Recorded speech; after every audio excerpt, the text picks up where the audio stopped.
Come stanno andando i calciatori dell'Inter in prestito nella stagione 2022-2023? Torna l'appuntamento tanto atteso con la rubrica Interisti on the road, una rubrica di Passione Inter, nella quale andiamo ad analizzare il rendimento dei calciatori di proprietà dell'Inter, però in prestito in altre società, tra giovani calciatori alla ricerca di spazio, minutaggio, a calciatori invece più affermati che invece cercano riscatto altrove.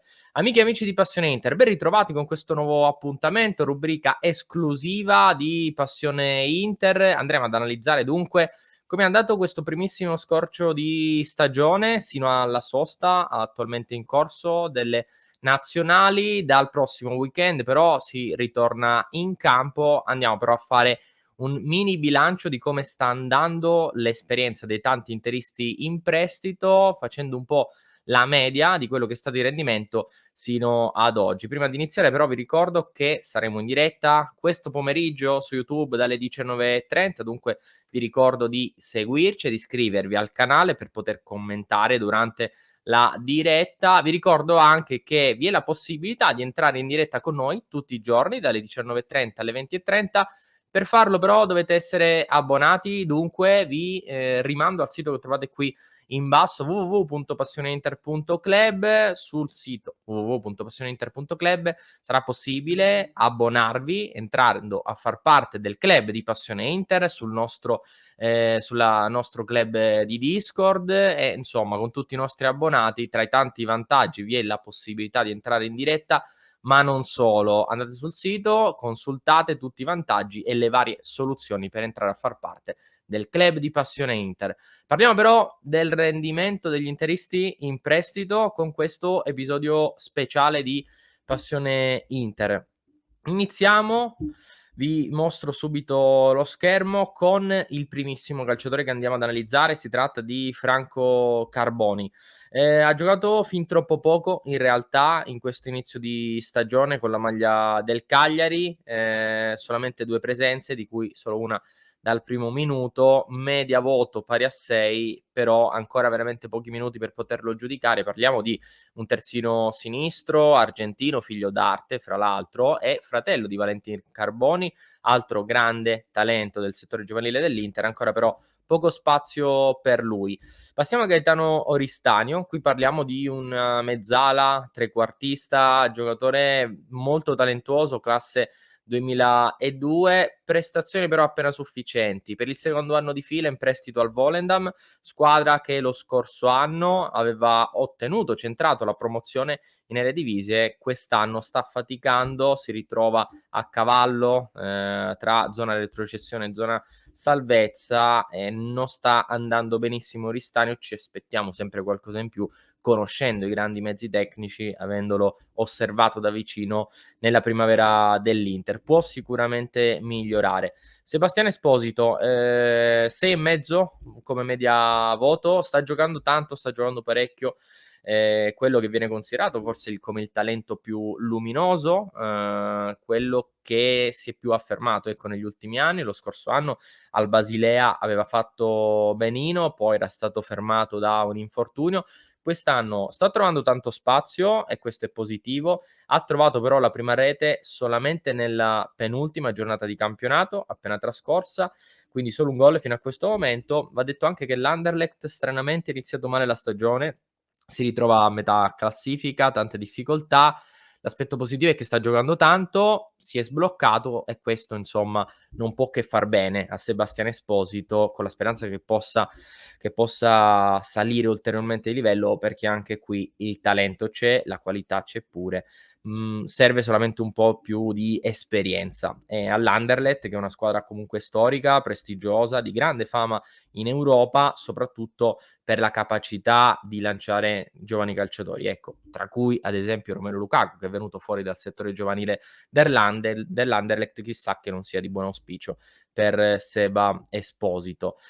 Ancora avanti con Jonut Radu, qui non parliamo di un giovanissimo, è un classe 97, sfortunato lo scorso anno perché ha l'unica presenza in campionato contro il Bologna nel girone di ritorno, fece quell'erroraccio che probabilmente costò una fetta di scudetto all'Inter. Quest'anno inizio da incubo con all'esordio con la Cremonese contro la Fiorentina, una papera sul finale del match che è costata carissima alla Cremonese, una sconfitta anche se fino a quel momento stava giocando veramente bene. Da lì in avanti però si è ripreso, c'è stata una netta reazione del portiere, difatti la media è sul 6,5, tendente anche al 7 perché è stato stratosferico in più occasioni, anche nell'ultimo match perso 4-0 con Lazio, aveva poche responsabilità. Per il resto, ecco, grande protagonista fino a questo momento, cercava un riscatto, fino ad ora lo sta trovando. Martin Satriano, classe 2001, centravanti uruguaiano,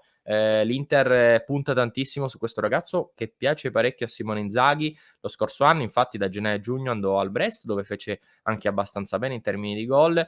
Ad oggi un solo gol in 7 partite, ha giocato praticamente quasi sempre in queste prime 7 giornate di campionato, qualche legno colpito, tante occasioni. L'impressione però è che stia già diventando leader importante nel reparto avanzato dell'Empoli. I gol arriveranno, è un attaccante molto simile a Lautaro Martinez sotto questo aspetto, un attaccante che vive tanto di momenti, quindi che può attraversare delle lunghe pause, ma che quando sta bene può determinare e ha tanti gol in canna. Quindi ci aspettiamo tanto da Satriano, nonostante la sola rete segnata in questo inizio di stagione, la valutazione è più che sufficiente per l'importanza che sta assumendo. 6,5 dunque Satriano, per Stefano Sensi anche in questo caso 6,5, qui lo vediamo all'opera nell'ultimo match contro la Juve, vinto tra l'altro dal Monza, prima vittoria ottenuta nella storia del Monza in Serie A e in questa stagione. Sta ritrovando continuità, brillantezza fisica, anche se nel precampionato aveva sofferto un piccolo problema muscolare, sta giocando tanto, l'abbiamo visto meglio nelle ultime 2 uscite contro il Lecce e contro la Juventus. Contro il Lecce tra l'altro ha trovato la prima rete del suo campionato su calcio di punizione, un gol stratosferico, e lì ci ha fatto rivedere quello Stefano Sensi che avevamo apprezzato nei primi mesi dell'era Antonio Conte. Quindi la strada è quella giusta, c'è tempo, il Monza sta crescendo, ha vissuto delle difficoltà in questo inizio di campionato, ha dovuto cambiare guida tecnica, dunque Sensi non può che crescere come lo stesso Monza da qui in avanti. Anche per lui però 6,5, quindi rendimento positivo. Dopodiché Malès, giocatore che è di proprietà dell'Inter, anche se all'Inter non è quasi mai transitato, insomma. Anche quest'anno, come lo scorso anno, in prestito dal Basilea, ottimo rendimento, dobbiamo dire. L'Inter non punta su Malès, ecco, questa è la verità, però giudicando, ecco, il rendimento fino a questo punto della stagione è super positivo, 6,5, ma anche qui siamo vicini al 7. Grande contributo in fase realizzativa, va anche detto però che il campionato svizzero non è il più complicato d'Europa. Andando avanti, Filip Stankovic, qui ci dobbiamo soffermare perché andando a vedere i numeri, il Volendam, come accennavo prima, non ha iniziato benissimo il campionato, anche se in questo momento si ritrova al di fuori della zona retrocessione. Però se andiamo a vedere i gol subiti dal Volendam in 7 giornate di campionato, sono 21 reti incassate, vale a dire la peggior difesa del campionato olandese. Come abbiamo specificato nel nostro speciale, però se il Volendam ha subito 21 reti, sono pochissime le responsabilità di Stankovic, che di fatti ha una buona media voto, anche qui 6,5, ma siamo vicini al 7, quasi sempre tra i migliori in campo del suo Volendam. Diciamo che se ha una colpa è quella di avere davanti a sé una retroguardia non così ermetica, quindi bene anche Stankovic, peccato per le tanti reti subite, però speriamo che mentalmente riesca a reggere, perché il talento c'è, le qualità, anche fisicamente non è un super portiere, però ha grande istinto, quindi può avere un ottimo futuro davanti a sé. Valentino Lazaro, qui abbiamo dato 6, però con tanto margine per crescere. Valentino Lazaro ha trovato spazio al Torino, finalmente. È stata un po' una scommessa anche da parte della società granata. Lui ha avuto, tra virgolette, la fortuna di ritrovarsi subito titolare a destra per l'infortunio di Singo. Dopodiché si è fatto male Vojvoda, quindi anche in questo caso sia lui o Singo possono giocare a sinistra e quindi giocare insieme in campo, uno a destra e l'altro a sinistra. Va detto però che non è stata solo fortuna, perché a suon di prestazioni tecnicamente molto valide, devo dire, sta convincendo Ivan Juric. Parliamo di un ottimo allenatore, piuttosto esigente, abbastanza rigido, per cui se Lazaro sta trovando spazio e sta facendo bene è anche per merito suo e non solo per gli infortuni che si è ritrovato davanti per quanto riguarda gli altri compagni. Quindi bene Lazaro, la strada è quella giusta, la speranza dell'Inter è che faccia bene per poi essere riscattato dal Torino, visto che non rientra nei piani dell'Inter. Facundo Colidio, voto 6,5, anche lui bene, 4 reti con la maglia del Tigre in tutte le competizioni in questa stagione. Qualche episodio negativo, il rosso che aveva dopo un brutto fallo che aveva rimediato 3 giornate fa, si è ripreso benissimo però nell'ultimo turno con una rete, giocatore anche in questo caso su cui l'Inter non fa grande affidamento per il futuro, quindi la speranza è che possa mettersi in mostra e poi ricevere altre offerte, non necessariamente in Argentina, ecco, perché l'obiettivo del ragazzo è anche quello di tornare in Europa. Stiamo per concludere il giro degli interisti in prestito con Giovanni Fabian, prima di andare alla fine. Giovanni Fabian è la vera sorpresa, il miglior interista on the road di questo inizio stagione, senza alcun dubbio. Media voto pari a 7,5, 3 reti in 6 presenze stagionali con la maglia della Regina sorprendente, di Pippo Inzaghi, rivelazione, con una nuova proprietà molto ambiziosa, però questo classe 2003, una mezzala, abbiamo anche dedicato un video a Giovanni Fabian, per cui vi invito a recuperarlo sul nostro canale YouTube. Insomma, giovane molto interessante, curiosamente viene fuori nell'estate, o comunque dopo l'estate, dedicata interamente a Cesare Casadei. Dopo il tormentone Casadei, che ha lasciato l'Inter per una cifra quasi record, 15 milioni di euro più 5 di bonus, è andato al Chelsea a titolo definitivo. Classe 2003 anche Giovanni Fabian, ex compagni i due nell'Inter primavera, ed è veramente curioso che dopo tante polemiche per l'addio di Casadei, Fabian stia facendo così tanto bene in Serie B. E attenzione, perché questo è uno di quei calciatori che potrebbe emergere e potrebbe far comodo all'Inter per il futuro.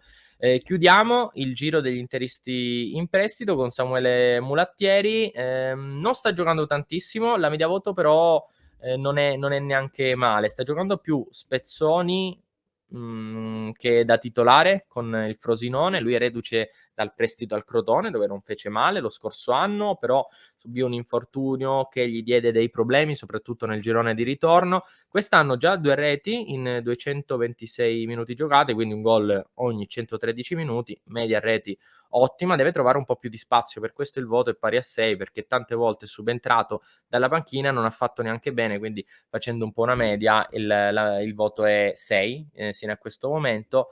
Però anche qui parliamo di un giocatore che lo scorso anno in B ha già fatto bene, col Frosinone deve confermarsi, quindi deve trovare sempre più spazio per ottenere il posto da titolare. Non solo il rendimento che gli interisti hanno avuto in prestito sino a questo momento, ma vediamo anche il rendimento durante la pausa delle nazionali di tutti gli interisti convocati, partendo da Satriano, che non ha giocato in Iran-Uruguay, è stato convocato dalla selezione maggiore dell'Uruguay, quindi con campionissimi del calibro di Suarez, Nunez, insomma un'esperienza che sarà formativa per lui. Non ha ancora giocato e stasera si gioca un'altra partita, Canada-Uruguay, sperando che possa trovare minuti, anche perché si tratta di un amichevole ed è in corsa anche Satriano per andare ai mondiali con l'Uruguay. Vedremo se ce la farà.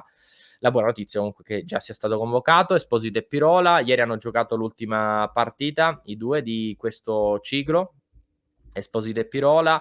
Per quanto riguarda Samuele, partiamo con Esposito, 45 minuti in Italia-Inghilterra, sconfitta contro gli inglesi, Pirola 0. Invece ieri Pirola è partito dal primo minuto contro il Giappone, 90 minuti in totale, lui è in prestito alla Salernitana, solamente 8 minuti, quindi un senza voto, per questo non l'abbiamo giudicato prima, un senza voto per Pirola. Ieri però 90 minuti nel pareggio, mentre Esposito è entrato sul finale giocando 26 minuti. Poi abbiamo Fabian con l'Italia Under 20 che gioca quest'oggi l'amichevole con la Svizzera, contro il Portogallo invece l'Italia ha vinto 2-1.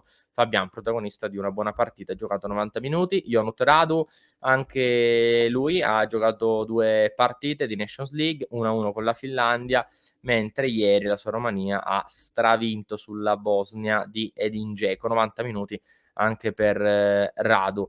Filip Stankovic con la Serbia Under 21 dovrà giocare questa sera alle 20:45 Bulgaria-Serbia, e così chiudiamo il giro di tutti gli interisti on the road. Io vi chiedo, se vi è piaciuto questo contenuto, di farcelo sapere ovviamente come sempre nei commenti qui in basso. Prima di andare in chiusura però ne parleremo anche questo pomeriggio nella diretta della 19:30. Si sta parlando tanto di mercato in casa Inter, dalle voci sul Chelsea che potrebbe prendere d'assalto Dumfries, al rinnovo caotico di Milan Skriniar e il possibile assalto da parte del PSG.